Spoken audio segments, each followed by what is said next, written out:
Well on your brother, everybody get together.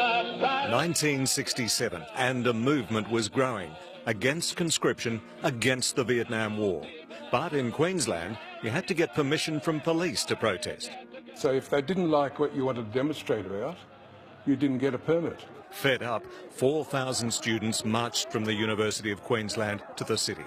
Hundreds of police were waiting. The students had rehearsed what would happen next. The moment you're confronted by the state and its forces, you sat down, you didn't fight, you just locked arms and made it as difficult as possible. The front row sat down and it was like a Mexican wave as it just moved along Roma Street that way.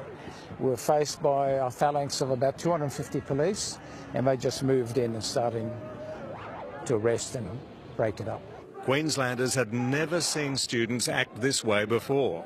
Normally in Queensland, if the policeman said pull over or move on, you did.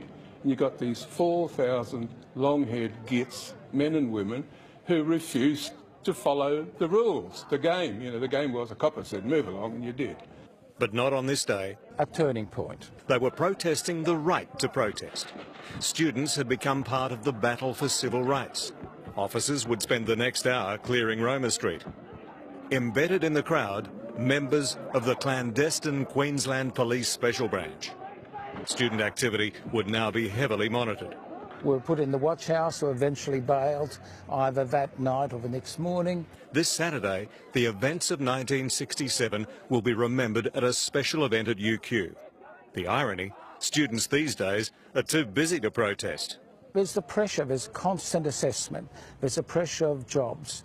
They've all had to pay money. Their grandparents were far more militant.